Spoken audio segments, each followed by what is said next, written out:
जय हिंद, वंदे मातरम। स्वागत है आपका उड़ान क्लासेज के यूट्यूब चैनल पर। मैं आप सबका एजुकेटर विक्रम सिंह आपके लिए लेकर आया हूँ एसएससी जीडी की T20 सीरीज, जो कि हमारा आज का 27 नंबर जो है ये लेक्चर है। और 27 नंबर के लेक्चर में हम पहुंच चुके हैं। जिस भी भाई या बहन ने पीछे के वीडियोज नहीं देखे हैं तो कृपया प्लेलिस्ट बनी हुई है और प्लेलिस्ट में जाकर के सभी वीडियो को एक बार अच्छे से देख लें, क्योंकि एसएससी जीडी का जो पेपर होगा आपका 10 जनवरी से हूबहू प्रश्न आपको यहाँ से देखने को मिलेंगे। ठीक है, तो जल्दी से जल्दी उस प्लेलिस्ट को भी देख लें। और जिस भी भाई बहन ने अभी तक क्लास को लाइक नहीं किया है तो जल्दी से जल्दी लाइक कर दे और शेयर कर दे अपने साथियों के अंदर। और फिर शुरू करते हैं आज का कारनामा, आज का सिलसिला जो आपके सामने शुरू होने वाला है। पहला प्रश्न आपकी स्क्रीन पर देखिएगा। देखिए भाई, पहला प्रश्न, निम्नलिखित में से कौन सा धातु पृथ्वी की भू प्रॉपर्टी में प्रचुर मात्रा में पाया जाता है। यानी कि कौन सी धातु जो है पृथ्वी की भू प्रॉपर्टी में सबसे प्रचुर मात्रा के अंदर या सबसे ज्यादा जो है पाई जाती है, तो वो कौन सा राइट आंसर होगा? एल्यूमिनियम। एल्यूमिनियम के बारे में आपने सुना होगा कि इसका अयस्क जो होता है उसे बॉक्साइट के नाम से जानते हैं। तो इसके अयस्क का नाम क्या है? बॉक्साइट नाम है। ठीक है, तो डी आंसर हमारा इस प्रश्न का हो जाएगा। अगले प्रश्न की ओर चलते हैं।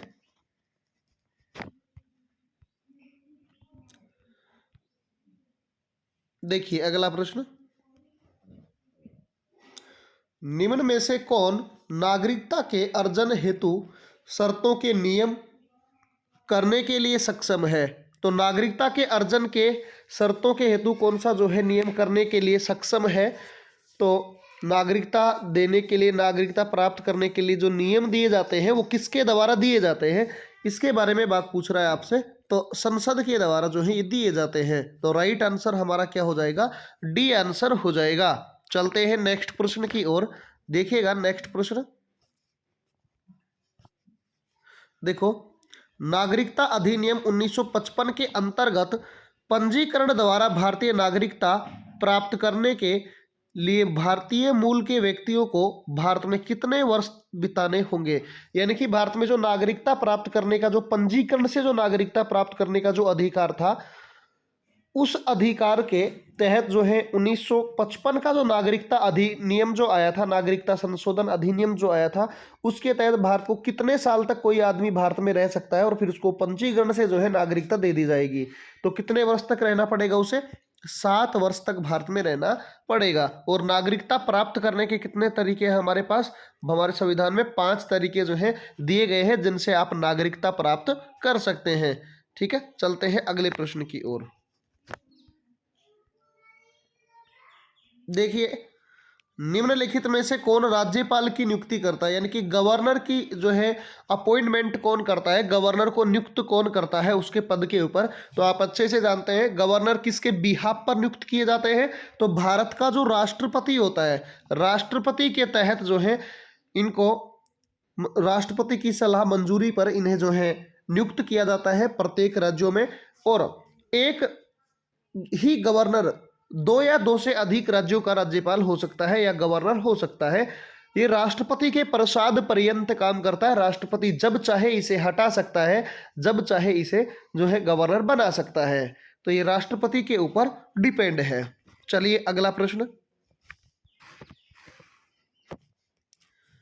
देखिए, किसी राज्य में राज्यपाल की नियुक्ति संविधान के अनुच्छेद, यानी कि राज्यपाल की नियुक्ति जो है संविधान के कौन से आर्टिकल के तहत की जाती है, कौन से अनुच्छेद के तहत की जाती है? सबसे पहले आपसे पूछ लिया जाए कि राज्यपाल का पद कौन से आर्टिकल में है, तो पद पूछ ले तो 153 में होगा।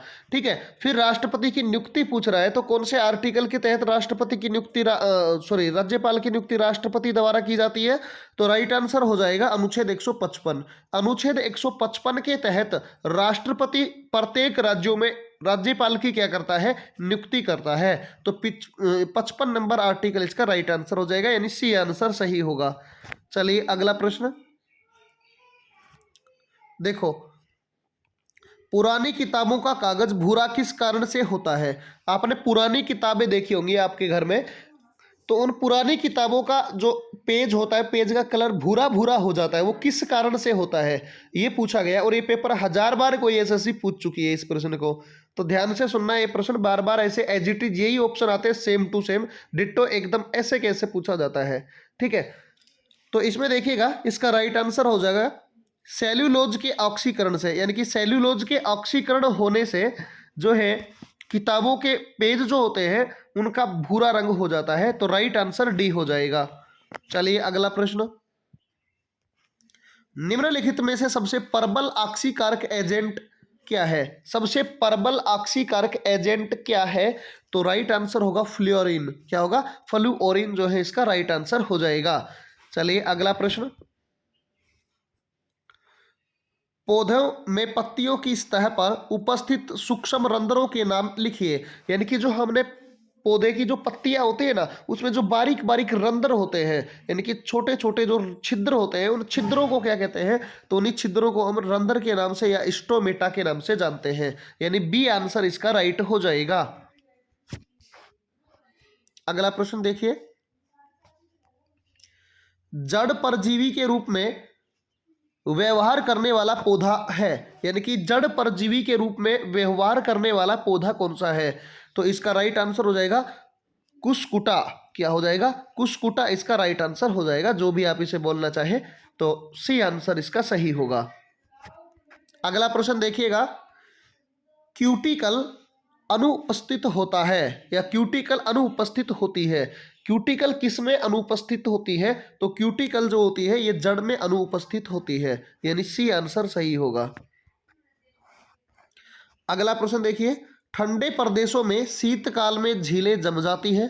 जो ठंडा प्रदेश होता है, जैसे बर्फीले क्षेत्र, जैसे अब जम्मू कश्मीर वाला क्षेत्र है, हिमाचल प्रदेश वाला क्षेत्र है, इन क्षेत्रों की बात कर रहा है ना, तो इनमें ठंडे प्रदेशों में शीतकाल में झील जो होती है वो जम जाती है, किंतु झीलों के तल के जल को छोड़कर, क्योंकि इसका तापमान बना रहता है। यानी कि झील, देखो आपने एक चीज सुनी होगी कि झील के ऊपर से पानी एकदम बर्फ की तरह जम गया, लेकिन नीचे जो है पानी आपको कैसा मिलेगा? एकदम मतलब तरल अवस्था में मिलेगा, द्रव्य अवस्था में मिलेगा। वो किस कारण से? और उस पानी का जो अंदर जो जमता नहीं है ना, ऊपर की परत के नीचे जो पानी नहीं जमता है तल के अंदर, उस पानी का टेम्परेचर पूछा है आपसे। तो उस पानी का टेम्परेचर कितना होता है?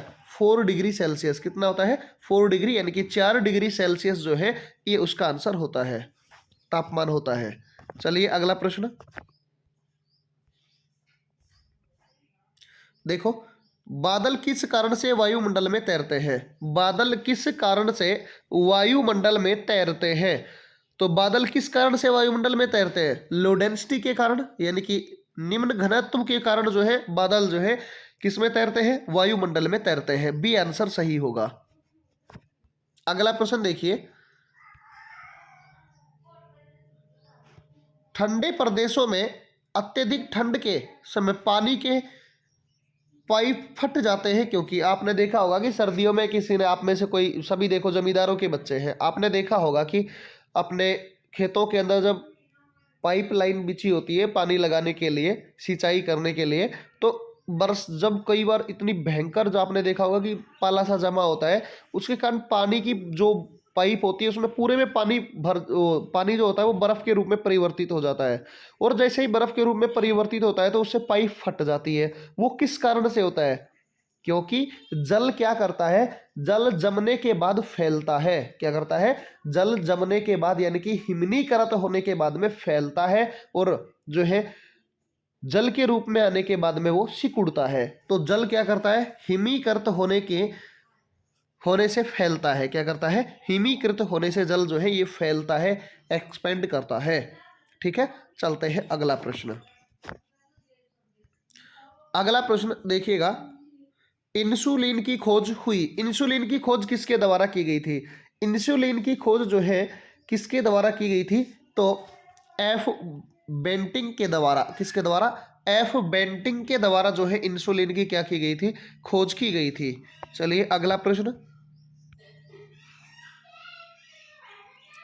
दूध की शुद्धता को निर्धारित किया जाता है। दूध की जो शुद्धता होती है उसको किस में मापा जाता है, निर्धारित किसके द्वारा किया जाता है?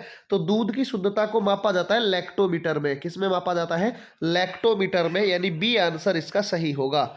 चलिए अगला प्रश्न। और अगला प्रश्न ये रहा, देखिएगा। निम्नलिखित में से कौन सा एक एयर टू एयर, कौन सा एयर टू एयर मिसाइल है, यानी कि कौन सा हवा से हवा में ही मार करने वाला मिसाइल है, आपसे ये पूछा गया है। तो राइट आंसर हो जाएगा अस्त्र। कौन सा है? अस्त्र। हवा से हवा में ही फोड़ देता है भाई साहब। अभी देखो ना, कल का एक वीडियो मैंने डाला है, जो तवांग क्षेत्र के अंदर, तवांग जो कि अरुणाचल प्रदेश का क्षेत्र है, हमारे भारत का अभिन्न अंग है, उसी तवांग क्षेत्र में चीन की सेना ने घुसपैठ करने की कोशिश की, लेकिन अपने हाथों से पिट कर गए भाई साहब। सीधी सी बात है, भारतीयों के हाथों से पिट कर गए और ऐसे ही पिटते रहेंगे हमेशा। ठीक है, तो वो वीडियो जो है वो भी चैनल के ऊपर आ चुका है, एक बार उसे फैलाएं, जिससे हमारे भारत की एकता और अखंडता जो है ऐसे ही मजबूत बनी रहे और लोगों को ये संदेश मिले कि भारतीय सेना कितना जोश रखती है, कितना जज्बा है हमारी सेना के अंदर, कि वो क्या कर रहे हैं, वो चीन की सेना को ऐसे धूल चटा रहे हैं, ऐसे पिटाई करके वहां से भगाया है तवांग क्षेत्र से। तो उसकी जो है शाबाशी के लिए आप इसे, और उन सैनिकों के लिए सम्मान के लिए आप इसे वीडियो को शेयर भी करेंगे। ठीक है, तो चलते हैं अगला प्रश्न। भारत सरकार को डॉट डॉट डॉट पत्ते की तरह, सॉरी, भारत रत्न को कौन से पत्ते पर डिजाइन किया गया? बेहतरीन प्रश्न है भाई साहब। भारत रत्न जो है उसको कौन से पत्ते के ऊपर डिजाइन किया गया है? तो पीपल के पत्ते पर। किसके पत्ते पर? पीपल के पत्ते के ऊपर जो है भारत रत्न जो है इसका डिजाइन किया गया है। ठीक है, चलते हैं नेक्स्ट क्वेश्चन, देखिएगा।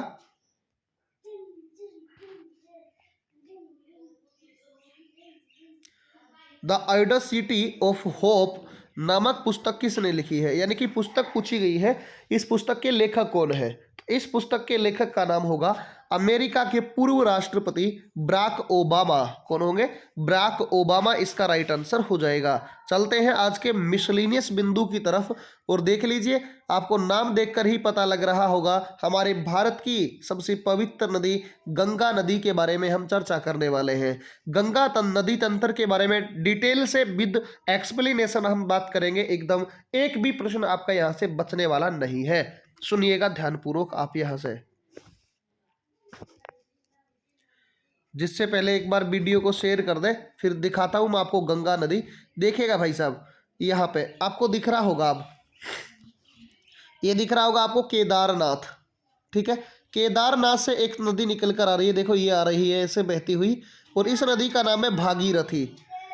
सॉरी सॉरी सॉरी सॉरी, गलती से मार्क हो गया, एक बार रुकना। ये हो गया अपने पास गंगोत्री। गंगोत्री से एक नदी निकल कर आती है भागीरथी, और इसी भागीरथी नदी की बात कर ले तो ये गंगोत्री उत्तराखंड में गंगोत्री नामक जगह से, गंगोत्री ग्लेशियर से निकल करके आती है। इस नदी का नाम क्या है? भागीरथी नदी है। और एक नदी जो है वो इस वाली साइड से, देखो ये वाली नदी, ये दिख रही होगी आपको, ये वाली नदी, ये नदी जो कि कहाँ से निकल कर आ रही है? बद्रीनाथ से। कहाँ से निकल कर आ रही है? बद्रीनाथ से। इस नदी का नाम है अलकनंदा। क्या नाम है? अलकनंदा। और इसका नाम है भागीरथी। दोनों कहाँ पे मिलती है? देवप्रयाग में। देवप्रयाग कहाँ पे है? उत्तराखंड में है। ठीक है, तो अलकनंदा और भागीरथी दोनों नदियां मिलती हैं कहाँ पे? देवप्रयाग में। लेकिन और भी प्रयाग बहुत सारे हैं जो पूछे जाते हैं। देखो, एक नदी आती है जो कि अलकनंदा में आकर के मिलती है, और इस नदी की बात कर ले, देखो ये आकर के मिल रही है। इस नदी का नाम है धौली गंगा, और जहां पर अलकनंदा और धौली गंगा मिलती है वहां पे बनता है विष्णु प्रयाग। कौन सा प्रयाग बनता है? विष्णु प्रयाग बनता है। फिर एक नदी है नंदाकिनी नदी, देखो ये रही नंदाकिनी नदी, और जहां पर नंदाकिनी नदी आकर के मिलती है वहां पे बनता है नंद प्रयाग। कौन सा प्रयाग बनता है? नंद प्रयाग जो है वो बनता है अलकनंदा और नंदाकिनी नदी के ऊपर। उसके बाद में एक नदी ये दिखाई दे रही है आपको, देखो ये वाली ग्रीन कलर से, इस नदी का नाम है पिंडर नदी। और पिंडर नदी जो है, पिंडर गंगा जो नदी है, यह नदी जहां पर आकर मिलती है अलकनंदा में, वहां पे बनता है कर्ण प्रयाग। कौन सा प्रयाग बनता है? कर्ण प्रयाग वहां पे बनता है। उसके बाद में एक नदी और देखिए ध्यान से, केदारनाथ से निकल करके आती है और ये आती हुई बहती हुई और आगे आकर के रुद्रप्रयाग नामक जगह पर गंगा सॉरी अलकनंदा नदी में मिल जाती है। नदी का नाम है मंदाकिनी। कौन सी नदी है? मंदाकिनी। तो आप विष्णु प्रयाग, नंद प्रयाग और कर्ण प्रयाग, रुद्र प्रयाग व देव प्रयाग, ये सीक्वेंस में आप लगाएंगे इनको, है ना। ऐसा प्रश्न पूछने को मिल जाता है, निम्नलिखित में से कौन सा उत्तर से दक्षिण में क्रम में व्यवस्थित है? तो देखिए पहले विष्णु प्रयाग, फिर नंद प्रयाग और फिर उसके बाद में कर्ण प्रयाग और फिर रुद्र प्रयाग और फिर देव प्रयाग। ये ऐसे क्रम से पांचों प्रयाग याद रखने हैं आपको। फिर एक नदी जो है इस रीजन से निकल करके और ऐसे प्रवाहित होती हुई आगे जाकर किस में मिलती है? भागीरथी नदी में जाकर के मिलती है। और जब भागीरथी में जहां पे जाकर मिलती है वहीं पर बना हुआ है एक डैम। जिस डैम का नाम क्या है, या उस बांध का नाम क्या है? तो उस बांध का नाम है टिहरी बांध। टिहरी बांध जो कि भारत का सबसे ऊंचा बांध है, वो कौन सा है? टिहरी बांध। उत्तराखंड जिले के अंतर्गत आता है टिहरी बांध, जो कि भागीरथी और उसकी सहायक नदी भीलांगना नदी दोनों के संगम पर बना हुआ है। ठीक है, तो ये भी थोड़ा सा ध्यान रखिएगा। और भागीरथी और अलकनंदा दोनों के मिलने के बाद में इनकी संयुक्त धारा का जो होती है, उस संयुक्त धारा का नाम क्या हो जाता है? देखिएगा, दोनों की धारा मिलने के बाद में ये जो अलग से एक ये धारा जा रही है, ये जो धारा जा रही है, इस धारा का नाम हो जाता है गंगा। क्या नाम हो जाता है इसका? गंगा नाम हो जाता है। ठीक है, और ये गंगा के नाम से जानी जाती है आगे। इसके बाद में एक चीज और दिखाता हूं मैं आपको इधर से। ये यमुनोत्री ग्लेशियर है। कौन सा ग्लेशियर है? ये रहा यमुनोत्री ग्लेशियर। यहाँ से यमुना नदी निकलती है, जो कि गंगा की सबसे लंबी सहायक नदी है। और भारत की सबसे लंबी नदी कौन सी है? तो गंगा है, 2525 किलोमीटर। ठीक है, और गंगा की सबसे लंबी सहायक या भारत की सबसे लंबी सहायक नदी पूछ ली जाए तो वो यमुना नदी होगी। कौन सी नदी होगी? यमुना नदी इसका राइट आंसर हो जाएगा। उसके बाद में बात करें गंगा नदी तंत्र के बारे में, तो देखिएगा थोड़ा सा एक छोटा सा चित्र जो है आपके लिए और लेकर आया गया है, ध्यानपूर्वक देख लीजिएगा। देखो, जहां से देव प्रयाग से ये दोनों नदियां एक हो जाती है, ये रहा देव प्रयाग जिसे मैं डॉट से जो है बना रहा हूं, ये देव प्रयाग रहा। इसके बाद में नदी का नाम हो जाता है गंगा, और उसके अंदर एक जगह आती है हरिद्वार। जब गंगा नदी देव प्रयाग से आगे निकलती है तो हरिद्वार में पहुंचती है, और हरिद्वार में जब पहुंचती है तो गंगा नदी सबसे पहले मैदानी भाग में प्रवेश करती है। कौन से भाग में? मैदानी भाग में प्रवेश करती है। देखो, गंगा नदी एक तो उत्तराखंड राज्य में बहती है, उसके बाद में यूपी में बहती है, यूपी के बाद में हम बात कर ले बिहार में बहती है, बिहार के बाद में बात कर ले तो आप बिहार के बाद में ये बहती है झारखंड में, और झारखंड के बाद में पश्चिमी बंगाल में। इन 5 राज्यों में भारत में गंगा नदी प्रवाहित होती है। लेकिन गंगा नदी का प्रवाह क्षेत्र जो है वो भारत के 15 राज्यों में देखने को मिलेगा। ठीक है, इसके बाद में इसमें सबसे पहली सहायक नदी आकर के मिलती है, और उसी सहायक नदी का नाम क्या है? तो देखिएगा, ये वाली नदी जिसे आप रामगंगा नदी के नाम से जानते हैं, कन्नौज में आकर के, जो कि कन्नौज है उत्तर प्रदेश के अंदर, उसी कन्नौज में जिसे आप इत्र नगरी के नाम से जानते हैं, वहां पे आकर के रामगंगा नदी जो है मिलती है, जो कि गंगा की सबसे पहली सहायक नदी है। उसके बाद में बंदरपूछ की पहाड़ी यमुनोत्री ग्लेशियर से मैंने बताया कि यमुना नदी निकलती है और निकल करके इस प्रकार से प्रवाहित होती हुई और आगे आकर के उत्तर प्रदेश के प्रयागराज में, जिसे आप पहले इलाहाबाद के नाम से जानते थे, वहां पे आकर के गंगा नदी में मिल जाती है, जिसके अंदर उसकी कुछ एक सहायक नदियां, जिनके अंदर से एक चंबल नदी जो कि मुख्य नदी है, जो कि जनापाऊ पहाड़ी से निकल कर आती है, और यह जनापाऊ पहाड़ी से निकल करके और जाती हुई आगे उत्तर प्रदेश के इटावा में जाकर के गंगा नदी यमुना नदी में मिल जाती है, जिसकी एक छोटी सी सहायक नदी जिसे शिप्रा के नाम से जाना जाता है, जो कि कारकीवरडी पहाड़ी से निकल करके आती है, और यह जाकर किस में मिल जाती है? तो ये जाकर के मिल जाती है शिप्रा नदी, चंबल नदी में। इसके बाद में हम बात करें तो आगे इसी यमुना की एक और सहायक नदी, जो कि कहां से निकल कर जा रही है? विंध्याचल पहाड़ी से निकल करके जा रही है और आगे जाकर के हमीरपुर में उत्तर प्रदेश में बेतवा नदी के नाम से किस में मिल जाती है, यमुना नदी में मिल जाती है। फिर उसके बाद में कैमूर पहाड़ी से एक नदी और निकलती है जो कि उत्तर प्रदेश के बांदा नामक जगह पर जाकर के केन नदी जो है मिल जाती है यमुना के अंदर। उसके बाद में एक नदी गोमती नदी है जो कि पीलीभीत उत्तर प्रदेश से निकल करके आती है और गाजीपुर जो गाजीपुर नामक जगह है, इस गाजीपुर नामक जगह पर जाकर के पीलीभीत नामक जगह पे और जगह से निकलती है फुलर झील से और गाजीपुर में जाकर के गंगा नदी में मिल जाती है। और यह नदी जो है गोमती नदी गंगा की एकमात्र ऐसी सहायक नदी है जो कि मैदानी भाग से निकलती है। उसके साथ ही साथ एक नदी इधर से निकल करके आती है जिसे आप काली नदी के नाम से जानते हैं या शारदा नदी के नाम से जानते हैं, जो कि बारचाचुंग ग्लेशियर नेपाल से निकल करके आती है। और इसी के कारण भारत में एक डिस्प्यूट भी आपको देखने को मिलेगा जिसे आप काला पानी डिस्प्यूट के नाम से भी जानते हैं। और साथ ही साथ एक नदी और जो कि इधर से निकल कर आती है और इसमें मिलती है जिसे सरयू कर्नाली नदी या मिलाम ग्लेशियर से निकल करके आती है। दोनों बाराबंकी नामक जगह पर मिलती है और मिलने के बाद में नदी का नाम हो जाता है घाघरा। क्या हो जाता है? घाघरा नदी। और घाघरा नदी छपरा बिहार में गंगा नदी में आकर के मिल जाती है। उसके बाद में अमरकंटक की पहाड़ी से एक नदी निकलती है सोन नदी जो कि आगे आकर के बिहार की राजधानी पटना में गंगा नदी में मिल जाती है। गंडक नदी नेपाल से निकल करके आती है और सोनपुर बिहार में गंगा नदी में मिल जाती है। कोसी नदी 7 धाराओं में गोसाई धाम से निकलती है। अरुणा कोसी, तामूर कोसी, सप्त कोसी, सन कोसी और इन कोसी नाम की धाराओं से 7 धाराओं से मिलकर बनकर आती है जिसे आप कोसी नदी के नाम से जानते हैं। और यह कुर्सिला बिहार में आकर के गंगा नदी में मिल जाती है। कोसी नदी बिहार में बाढ़ का कारण बनती है, यानी कि बिहार में जो है बाढ़ लेकर आती है कोसी नदी, इसीलिए इसे बिहार का शोक भी कहा जाता है। साथ ही साथ फिर एक नदी और जो महानदी महानंदा के नाम से जानी जाती है, ये पश्चिम बंगाल में दार्जिलिंग की पहाड़ियों से निकलकर आती है। गोदावरी घाट पश्चिमी बंगाल में जाकर के गंगा नदी में मिल जाती है।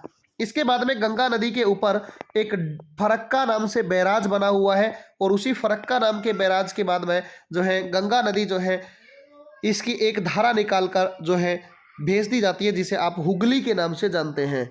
और उसके बाद में आप बात करें तो एक धारा इसकी जो है बांग्लादेश में चली जाती है जिसे आप पद्मा के नाम से जानते हैं। और एक हुगली के नाम से पश्चिमी बंगाल की तरफ चली जाती है कोलकाता की तरफ, जिसे पर्ल हार्बर में आकर के जिसमें एक दामोदर नदी आकर के मिलती है जिसे जैविक मरुस्थल के नाम से जाना जाता है, जो कि छत्तीसगढ़ की कमरपेट की पहाड़ियों से निकल करके आती है। तो राइट आंसर क्या हो जाएगा इसका गाइज? राइट आंसर हो जाएगा दामोदर नदी कैसी है? जैविक नदी, और कमरपेट की पहाड़ियों से निकल कर आती है। एक चीज ध्यान से सुन लीजिएगा, अगर ऐसे ही हैंड रिटन नोट्स की पीडीएफ चाहिए तो टेलीग्राम चैनल को ज्वाइन कर लीजिएगा। और टेलीग्राम चैनल जो है अगर आप डिस्क्रिप्शन में नहीं जानते हैं तो ऐसे भी जा सकते हैं, जीके बाई